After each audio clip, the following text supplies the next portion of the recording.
get the roundness going. And then his legs. His legs are very small, very dainty. And just round them off a little bit as he could be perching onto something. We'll draw that in later. Actually, I'll draw it in now. So you've got the angle of how he's holding on to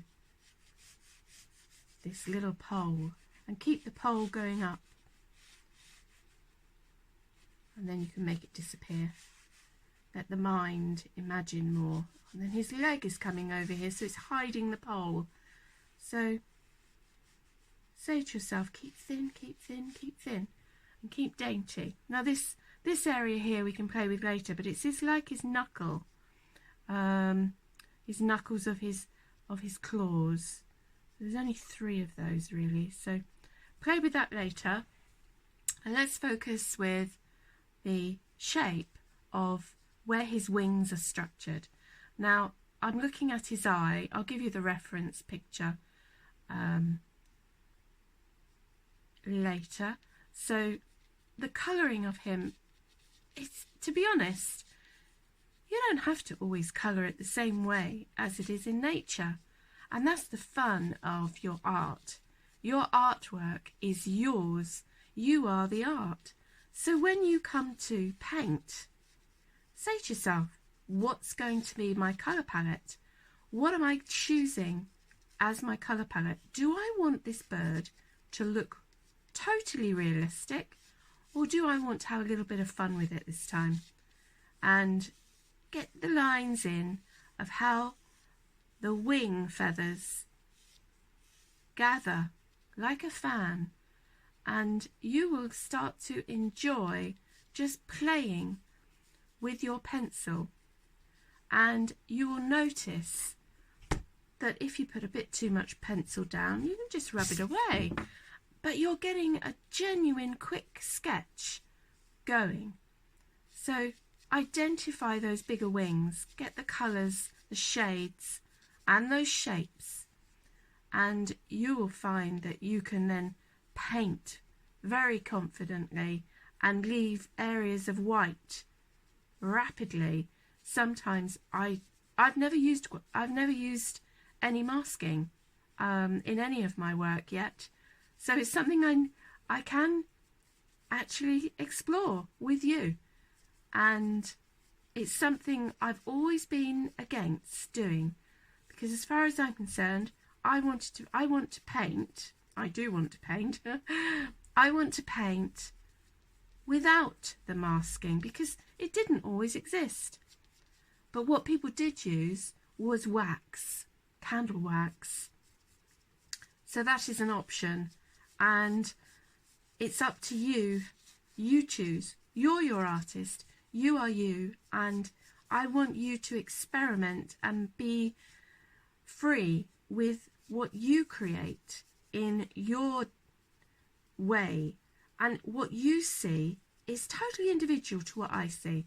You will be creating your own style. As you grow, you will identify what you like, how you like it, and this bird is a blue tit.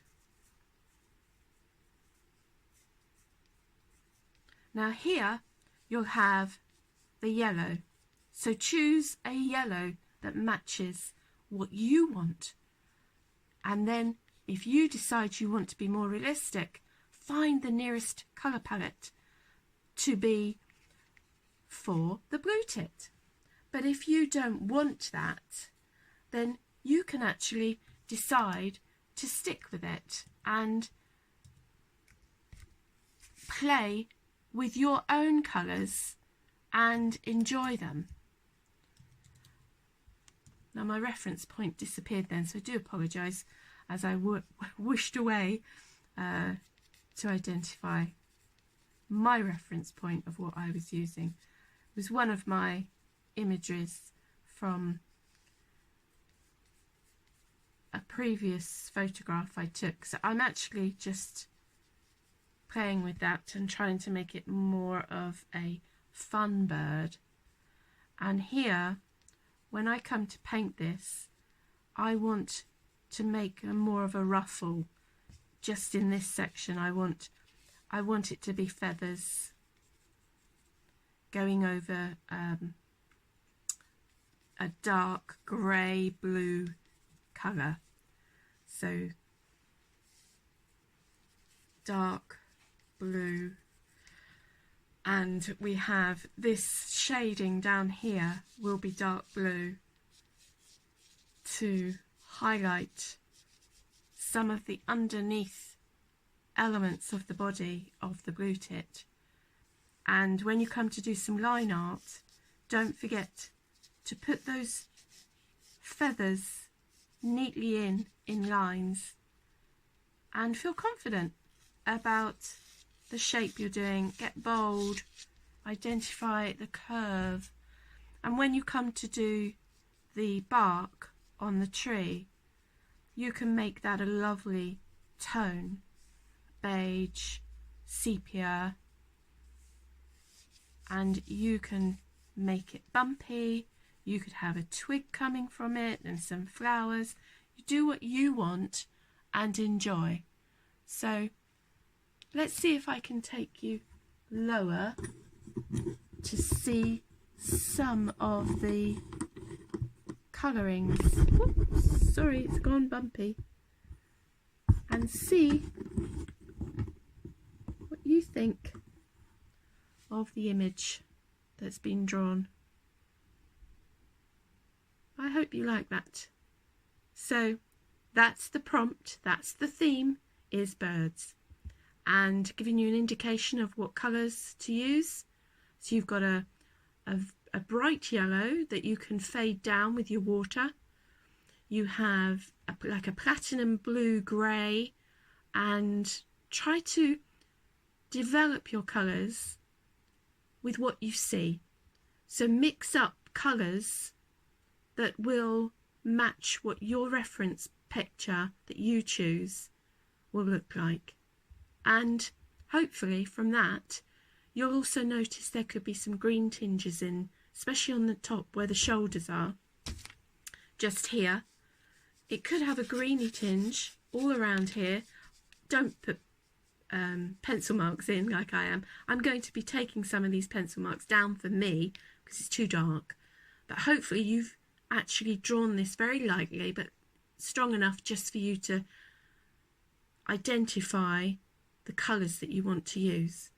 So in here we've got the white area, we've got the white area just above the eye, and then later you can, once you've got all the colour bases in, you then go back with the detail, and the detail will be the darker colours. So don't forget, with watercolour you place your lighter colours first and build up layers to make them either stronger, more infused with pigment, and then you go in with the darker framework of building up the feathers, the structure,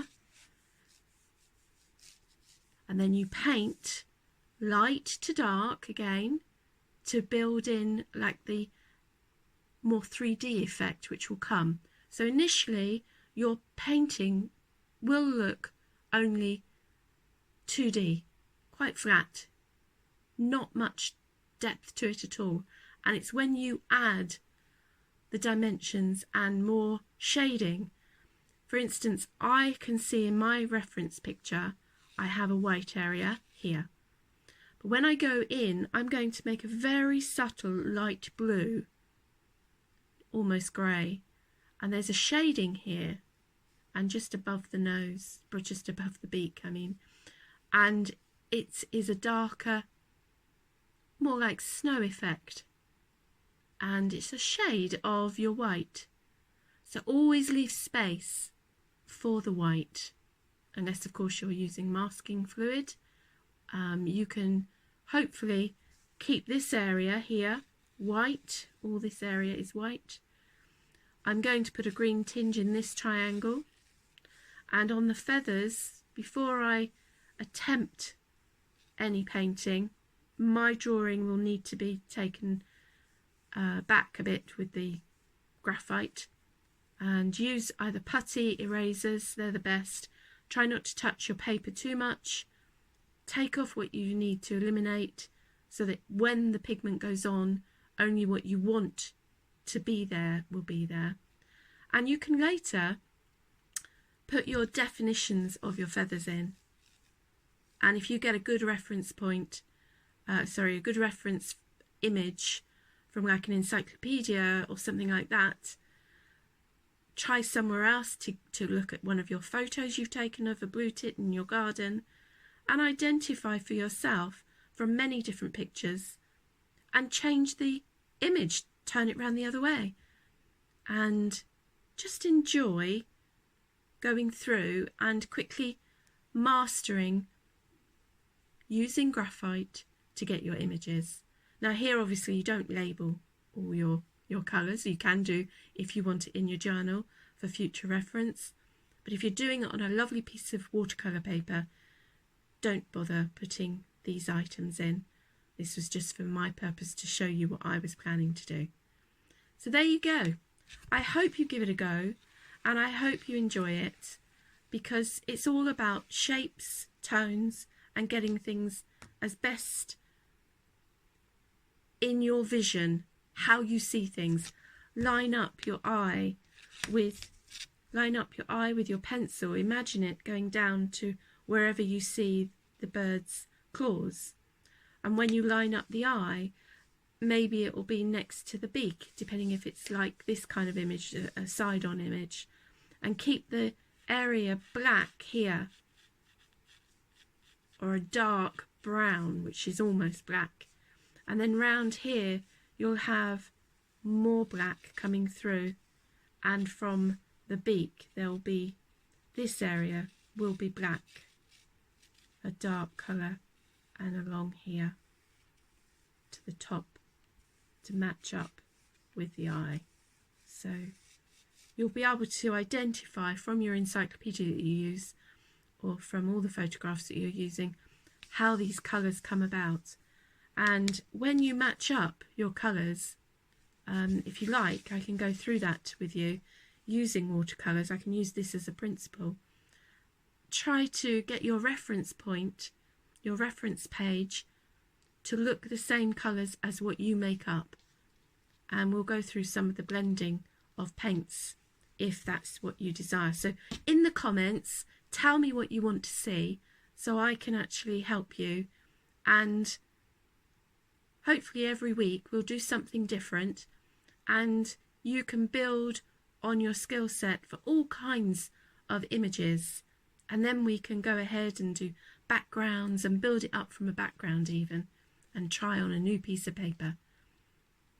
So I hope you've enjoyed this little sketch and doodle today, and I so look forward to you popping your comments, put a picture, take a photo of what you've drawn and how you've gone about it yourself into the comments of the post.